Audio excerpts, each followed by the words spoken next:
My number one tip is to always stay ahead of the trends if possible. I think a lot of times offices try to wait until the last possible time period to do something where they're forced to. And I found that those are usually the entities that struggle the most. And the entities that I've seen are the most successful are the entities that actually jump towards innovation and jump towards trends because they end up becoming trendsetters in the field and they end up becoming expertise because they had to go through the hardest part. They had to figure it out a lot of times. And I find them to be the most successful. And I think that that leads to success. And it also leads to growth and scaling at an exponential rate that I think a lot of entities don't realize. Hello, hello, hello, everyone, and welcome back to Scaling Practice Management, where we help practice managers grow smarter, not harder.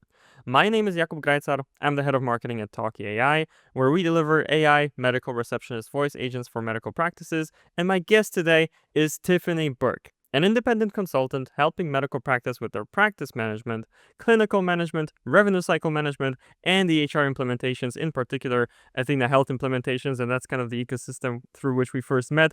Tiffany, how are you doing today? I'm great. So happy to be here with you this morning to share all the knowledge and expertise that I have underneath my sleeves. Yes, super excited to have you on the show as well. And I'm really glad that you could join us here today. We've got a good one lined up and a lot of things to dig into. Well, your intro kind of spoiled a few of the things that we'll be talking about, but not all of them, which is something that I'm happy about. So let's begin. First of all, as is tradition on the show, well, we've got two traditions I've noticed. One is we don't start with the business side of things, and the other is there's a question that every guest gets. So the first one is not to start with the business side of things, to meet you more from the fun side of things. Tiffany, what is the most fun thing you've done this year thus far? Oh, the most fun thing I did this year was I got to go to Portimao, Portugal for Afro Nation Festival, and I think I danced for 72 hours almost straight. It was insane. It was the best. I also lost a lot of weight, so Did you say affirm? Afro Nation, it's a Yeah. Did you huge, say it's affirmation like festival? What is that? Y it's Afro beats music concert from all over the world, so they had, Davido, they had Burna Boy, they had, Tems, Mary J. Blige was there, actually, she's not really an Afro beats musician, but she came. There was just so many musicians from all over the world, and, I got to practice my French and my Spanish and my Portuguese all week, and it was a lovely time. I love Portugal. That's so cool. That's so cool. I had a chance to visit Portugal. Was it last year? Yeah, last year. And I really enjoyed that. For Afrobeats, I think you mentioned a lot of artist names. None of these ring a bell, if I'm perfectly honest. I'm more like a rock metal type of guy. So like it's really too far, on the other end of the spectrum. I'm eclectic, so I like all music. My mom taught me to very much embrace all of the things, so Well, this is one part that I haven't delved into yet when it comes to music, but I might after this conversation. And that's one of the few things, not few, one of the things, one of the many things uh, that I love about this show. That it's always a source of inspiration, not just for business practices. Cool, awesome. That sounds so great, and it puts a smile on my face just to think about that event. So yeah, thank you for sharing that as your fun thing, and that's one part of our tradition done. And the second part of our tradition, because other than that, who knows what happens on each episode, is the question that everybody gets, the key question of the show. And that is, if you already are a watcher or listener of this show, you know what's coming. And if you've seen, some of our previous episodes, you might too, Tiffany. But the question is, what is your number one tip for successfully growing a healthcare practice? my number one tip is to always stay ahead of the trends if possible. I think a lot of times, offices try to wait until the last possible time period to do something where they're forced to. And I found that those are usually the entities that struggle the most. And the entities that I've seen are the most successful are the entities that actually jump towards innovation and jump towards trends because they end up becoming trendsetters in the field, and they end up becoming expertise because they had to go through the hardest part. They had to figure it out, a lot of times, and I find them to be the most successful, and I think that that leads to success, and it also leads to growth and scaling at an exponential rate that I think a lot of entities don't realize. I love that tip. I love that tip. I mean, I should love it because what we're doing here at Talkie is, it was basically sci-fi just a few years ago, where you can have these AI agents picking up the phone and speaking. They get often confused for humans these days as well. So the synthesis is quite natural. So definitely, I'm pro innovation at medical practices. I do wonder, what you would say to a practice manager who is thinking, how do I actually, they might be thinking they're behind. They might be thinking they're looking for, more ways to foster that kind of innovation. Do you have any tips on, I suppose, how to be more innovative as a medical practice? As a medical practice, I think the best way to be more innovative is to reward your team, rewarding your team for, like, embracing new things in the office. Or, getting new education, that uplifts them, that's still pertinent and specific to their expertise, and making that part of the culture of the office is that, everybody basically gets uplifted while they're there. I think that's very helpful, and making sure that the new things that are implemented in the office, that those teammates are supported and that they're part of your policies and procedures, and that you don't make those things an option, they become a requirement, and therefore everyone eventually ends up, accepting it and adopting it. I think when you lay out the standard for what is best practice in your office and you hold them to that, it makes it really easier for everyone to adopt and they understand that it's just part of the culture. I love that. I think that's really interesting. Could you actually add a little bit more detail to that? So when you talk about rewards, what kind of rewards do you mean? Or adding this into a practice's procedures, what might that look like? So, like, for example, with Talkie, right? You guys do an excellent one. What you do takes, to me, a lot of the burden off of specifically the front desk and the admin teams. And it opens up a spot for them to be able to actually get other things done achievable. And I think in the office, if the practice manager or whatnot has now, they have Talkie and then they have whatever system that might be a EHR or MR, they can see, the productivity of their employees based off of the utilization, based off of what, numbers previous to having Talkie to what their numbers look at now. And they'll see that generally those workers get an improvement, right, in the things that they can complete now that Talkie's taken off a breath of work from them.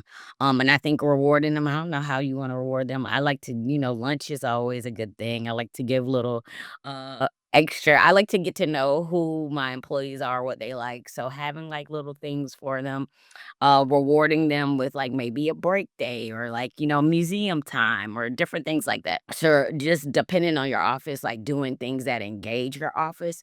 And reminding, I think the biggest thing is reminding practices that you guys are a family. You're there with each other more than you're at home with your family. So, encouraging and making an environment and an atmosphere that's fostered like a home, but that still work and that allows for them to actually enjoy and see themselves going somewhere.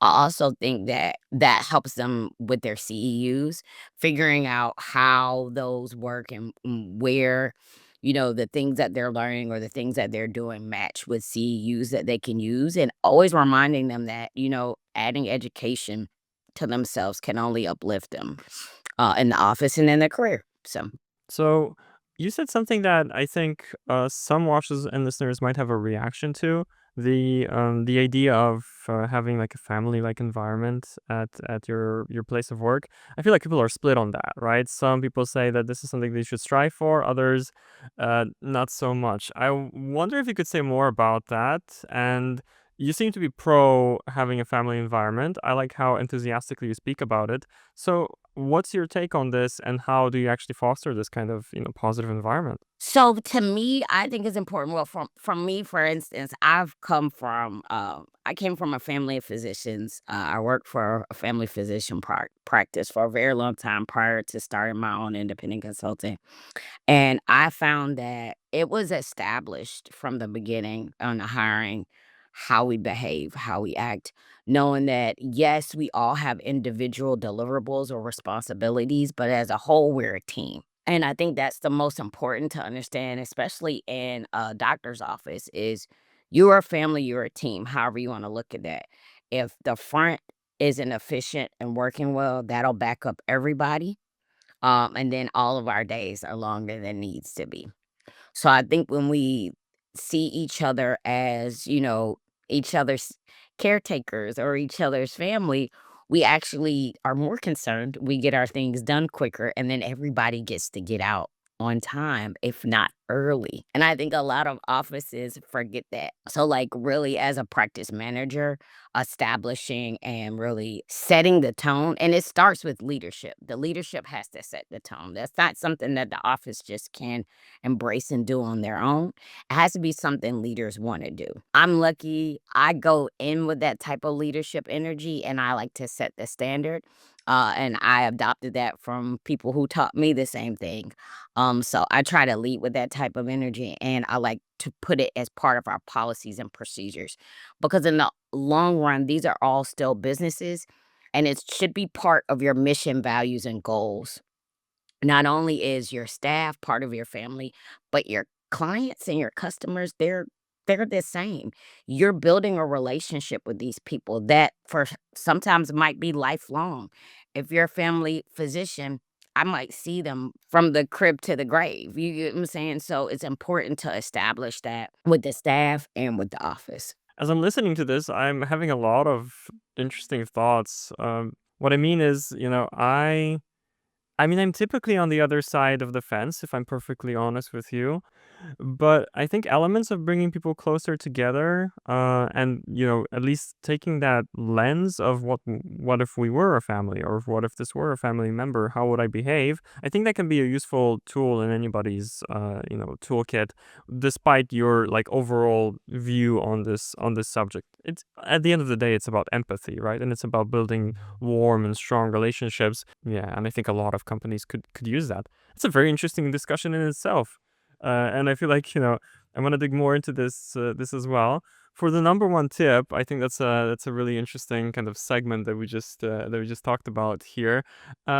I did want to dig into a couple other topics with you here today, but before we do that, I feel like it would be important for the watchers and listeners to know a little bit more background about you. You shared a little bit about this already, but could you talk more about like your consulting work, where you're coming from, professionally speaking, so that the rest of the conversation is kind of in a given context. Sure, I would love to. So I'm a 22-year, oh my gosh, that sounds crazy when I say it out loud. Healthcare IT consultant. I've owned my company now for 14 years. Sinclair St. Thomas. We do management consulting and healthcare IT consulting. So I've had myself and a team where we supply revenue cycle management resources. We supply services as well as we come in and do reviews. We also do clinical optimization for practices and offices, as well as EHR and EMR full implementations or any kind of go live support. We've specialized in the last 13 years specifically a lot with Athena. Because I was lucky to be one of the first ICs outside of Athena that worked there to get to become an expert, and I love that product. I've worked with a lot of other vendors as well, NextGen, ModMed, eScripts, Allscripts, McKesson, the full suite. So I've gotten to do a lot of awesome things in the healthcare IT space. I was once a coder. I used to write a lot of iForms and VG outlines for McKesson. That was a lot, with technical work. So and I've done a lot of practice management. I've gotten to do the full gambit of the office. Actually started off my first job, As a kid, I was 14, and my first job, I worked in the doctor's office, and I filed HICFA and Medicare forms. So that was actually how I ended up getting into the field exactly.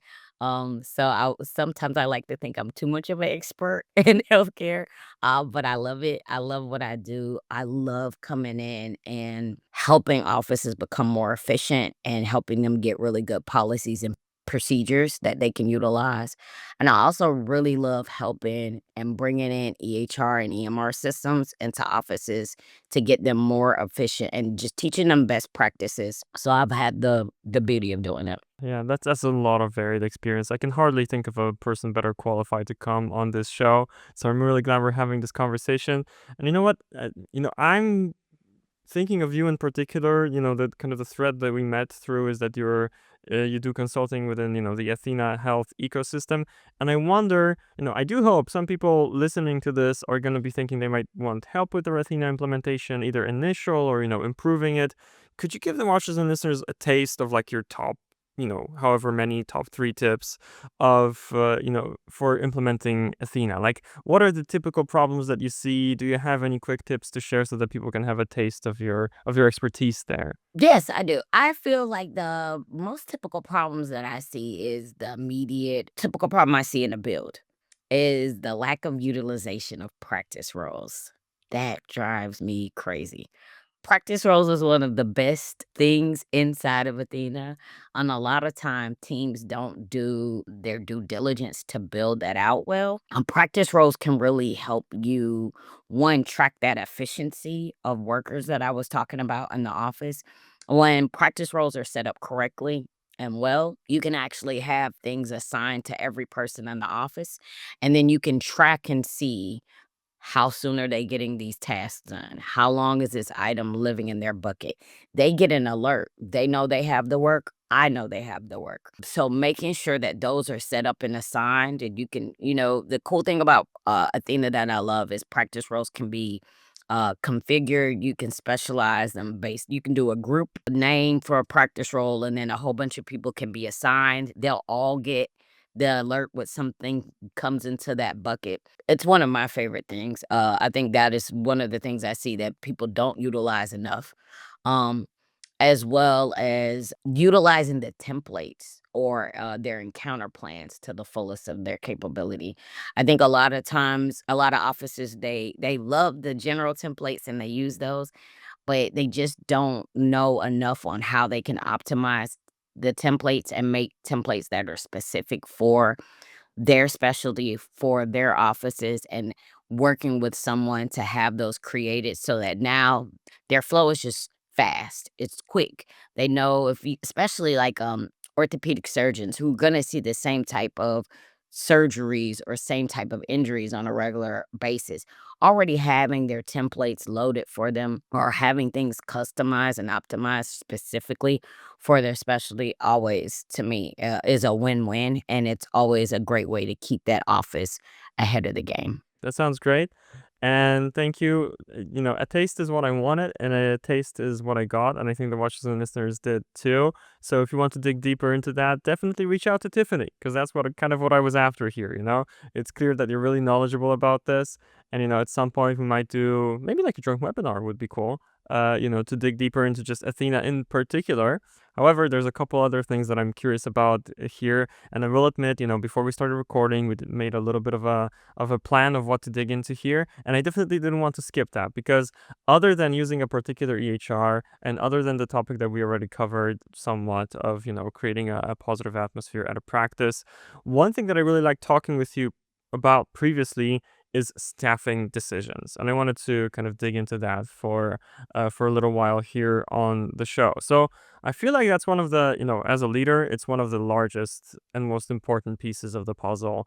One of the largest responsibilities, right? Staffing, when to add staff, when to cut staff, and how to actually make that process happen in a way that, well, in terms of cutting, it's hard to say that everybody's going to be happy at the end of the day, right? But there's a better way and there's a worse way to go through these processes. So where to begin? I suppose let's start with this decision-making process in particular, right?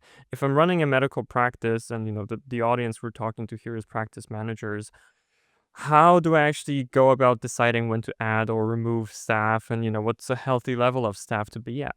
So I think depending on the practice, I really look at the volume of how many patients do we have coming in on a regular basis. To me, if it's a large volume practice, I personally don't recommend they cut back immediately during the implementation process. I actually, to me, in my personal opinion, well, not everybody does this, I prefer them to keep their staff as is until we've gone live, and then we get maybe like 6 weeks in to see how well has this improved us. Are we actually doing more work? And this goes also back to the original implementation and build and the questions that we ask and how we build this system so that it alleviates a lot of the work that different people are doing. And once we can see that those areas, right, are taken care of, then we can then look and see, okay, how much waste time do these individuals have?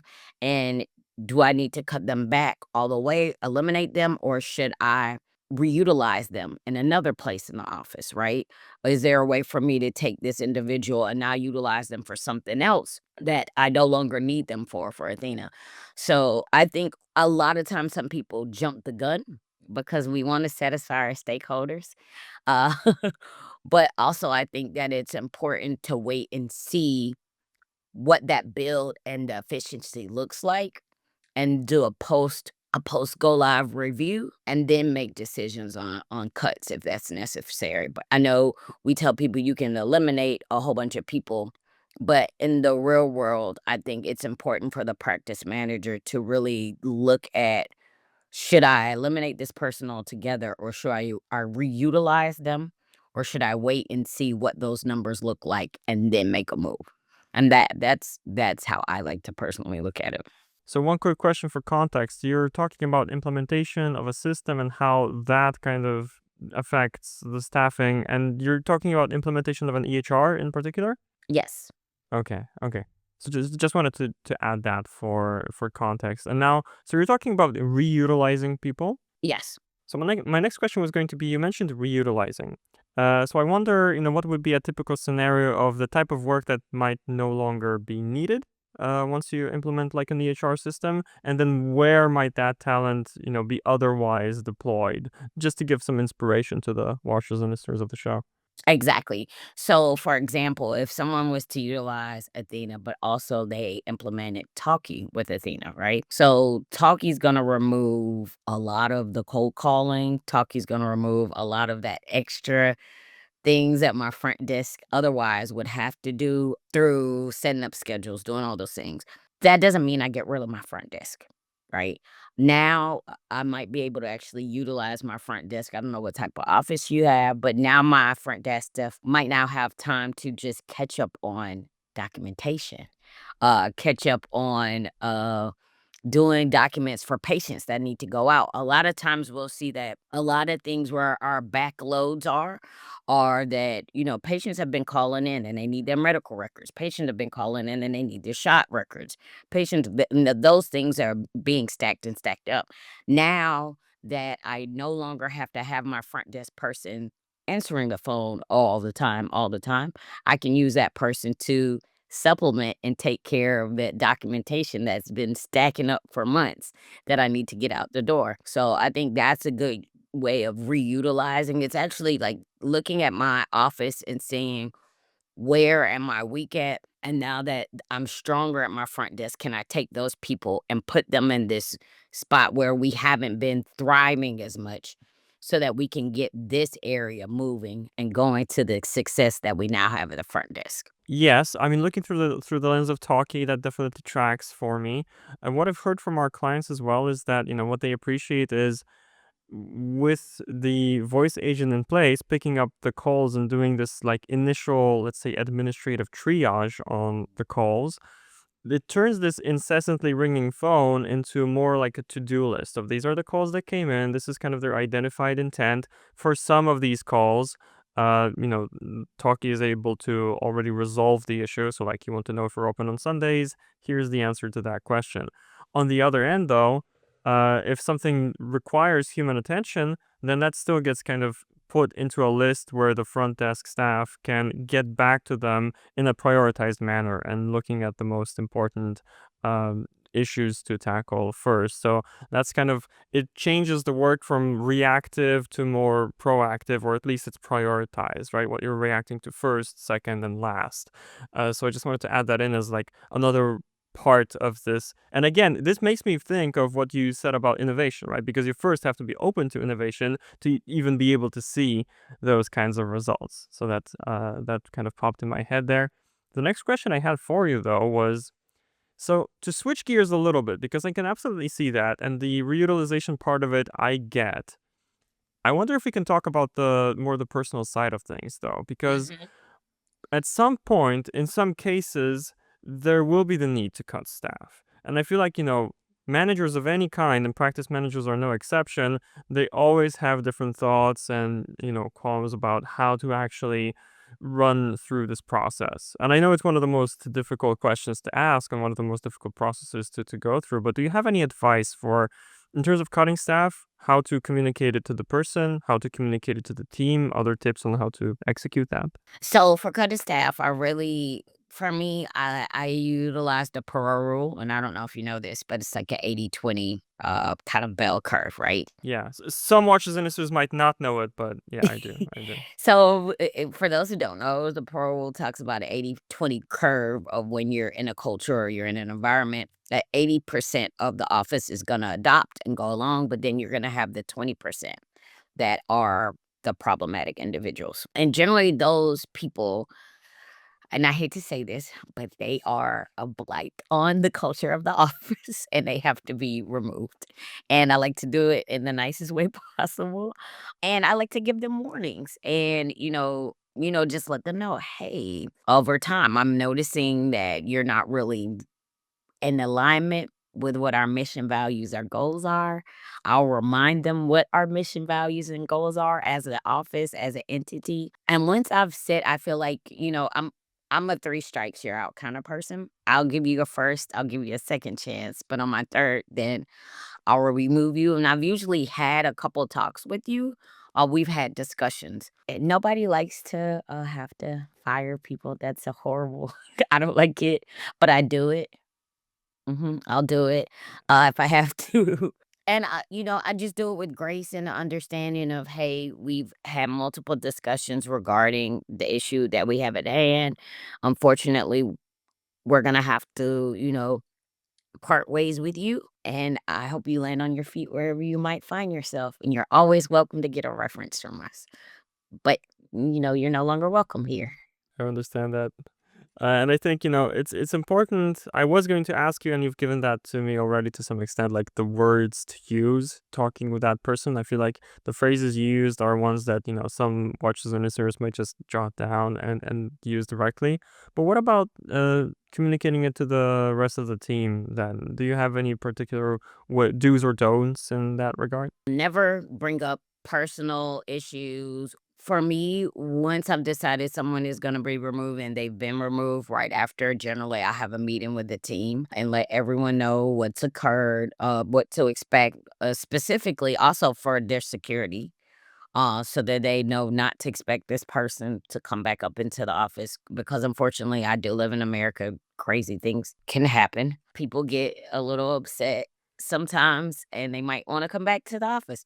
So my goal always when I'm, releasing someone the same day that they're released, I usually inform my team as a whole. Either I do it as a team. If I can get everybody together, I'll do it as a team. Or I'll make sure that everyone individually in the office has been reached out. I don't want to do it through email. I think it's very unprofessional and impersonal to do it through email.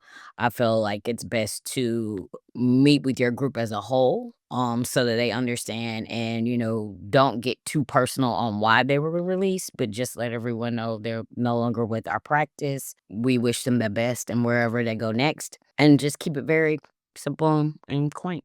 And do you typically find, because I suppose you're talking about removing people who already might have been a little bit of a drag on the culture, but I do wonder about the effect on morale, right? Because I think it's, it shakes people up a little bit, no matter who actually is let go because it is a change to the staff of the organization, so to speak. So do you have any advice for like keeping the morale up after after any cuts, anything of that sort? I think a good thing for maintaining morale after that is always looking to see who can be promoted if that's necessary. If that was a spot that was actually needed to be, someone else needs to be moved into. Generally, that sets up a good precedent for that. And doing like a really doing your due diligence on who you choose to make sure that the person that you just choose brings in great energy to continue on the process of what you're trying to implement. And just maintaining a professional atmosphere. I think a lot of times offices suffer from when leadership hasn't like established really good boundaries. So there's like a blend and confusion on what's going on. So I think just establishing that and then just making sure not incorporating any gossip into the office, not doing keeping things light and fun, but also getting our jobs done. And I think that's important. And just being a transformational leader and empowering the people in the office to learn the things, and if they want to do more, having a open door policy to them to where they feel comfortable to come and ask, "Hey, I would like to learn this and this," if we have options, for them to do different education, so I think that's important. And if I might add one more into the mix here in terms of tips, I have a feeling that some people, when you relay the news of somebody getting let go, when you relay it in a group setting, and you ask, do you have any questions about this? Is there more you would like to know? Some people will stay quiet during the group meeting, but the next time you have a one-on-one meeting with them, I would reiterate the question. This happened, you worked with this person closely or not so closely, but you still might have questions. Is there anything else I might answer for you? I don't assume just because of this one conversation that the issue is done because some people have to sleep on it and then they have some thoughts afterwards, or they think of like the second, third order effects of somebody getting let go, and then they want to talk. So that's one piece of advice I would add from my experience here. Oh, definitely. Always having an open door policy for people to come and discuss any grievances or their issues is always great. I agree. Yeah, I think that connects. So look, I feel like we got time to maybe dig into one more topic here, and the topic I wanted to dig into is actually something that you mentioned already a few times during our conversation that just piqued my interest, if I'm honest. So you mentioned the phrase mission, values, and goals a few times, like in that specific order, which makes me think it's a specific thing, a specific institution at a medical practice that you kind of adhere to. Could you talk a little bit about that, about the importance of that, what that looks like, and what should practice managers do about that? Should they be looking at creating something of that for their own practice? I think that's something that as a business owner, as a practice owner, I mean, well, as a business owner, as a practice manager, but as a consultant, that I always, as a project manager, I'm always very cognizant and focused on for the client that I'm coming to, what is their mission? What are their values? And what are their long term goals? No matter what I'm bringing to the table, I always need to be wary and cognizant of that because that is how they move.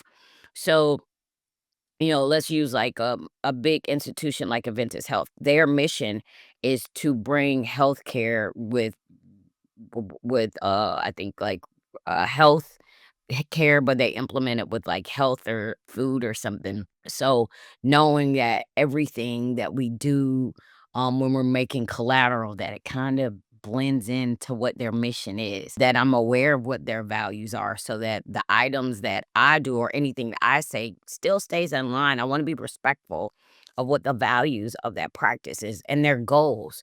How is what I'm doing helping them achieve the goals of their office?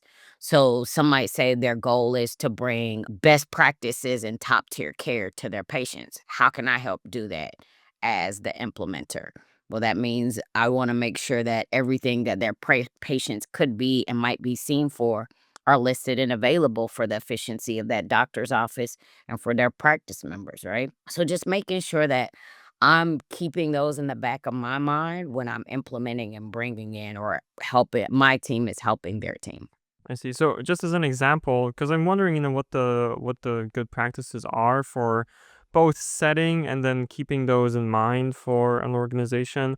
Could you share the mission, values, and goals for the company you're running? Is that something I can ask about? Sure, sure, sure. So my mission and value and goal is to light the way for leadership in healthcare industry across the world, right? So my goal is to enable and assist leaders, right? To give them tools and give them best practices that they can use to help them be transformational in their places that they are. And so I like to give them different insights. I like to give them different articles. I love the Harvard Business Review. I think Harvard Business Review has some of the best articles. So I'm always sending my clients things that I think will be helpful for them to maybe think about in the future or implement for their teams.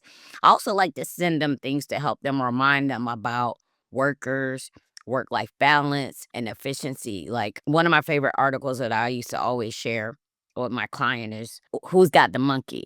And it talks about taking the responsibility of the monkey and not putting it on somebody else. And I know you're like, what's that? So, like, when I say monkey, it's like you have this responsibility in the office, or you have a problem in the office, right?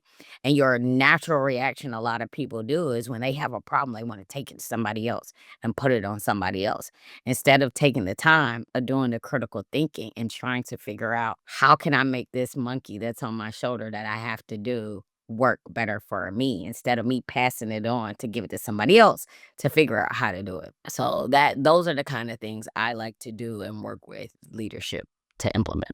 I love that. In particular, okay, I'm going to remember the the visual of this monkey on the shoulder, definitely. You're making me think, and this wouldn't be the first, this definitely isn't the first instance on the show where I'm hearing something and I'm thinking, okay, how does that apply to talkie? Do we have something like that, as to show as another example? And I don't know if we have like a particular phrase, but I think what we gravitate towards a lot is unburdening the front desk. If I were to pick just a few words to encapsulate what we're out there to do. So on the one hand, for practices, it's unburdening the front desk. On the other, for patients, what's always in the back of my mind, and maybe I should start using this in our copy as well, is like no more waiting for on hold for patients, and no more waiting to for the practice to open to be able to reach them by phone. That's kind of the biggest impact, one of the biggest, I think, that we have as an organization, is that's what we're changing. That's what I usually tell people about, is you no longer need to wait on hold. Yeah, you can have the phone picked up immediately. And honestly, a lot of things and more things every day, more processes every day, Talkie can handle end to end. And I'm happy to be part of that change. So yeah, it makes me feel good to be able to say that and to see that we're building towards that. Anybody who's interested in having that effect on their practice, Talkie.ai, you're invited. Check us out. We've got more words on that, on how that works on our site. So anyway, just wanted to add that in, and we're slowly getting to the end of our time here, unfortunately, for today. So I just wanted to ask you, as kind of the last piece to add in here, could you tell the watchers and listeners, where they can find you, where they can learn more about what you're up to, before we get into kind of finishing off the episode? Sure, you can find me all around the United States of America, hopping from practice to practice.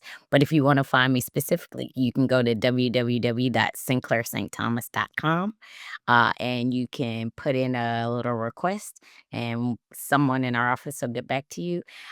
We would love to help any of your practices do implementation or do any practice management or revenue cycle needs and assisting, especially if you have Athena.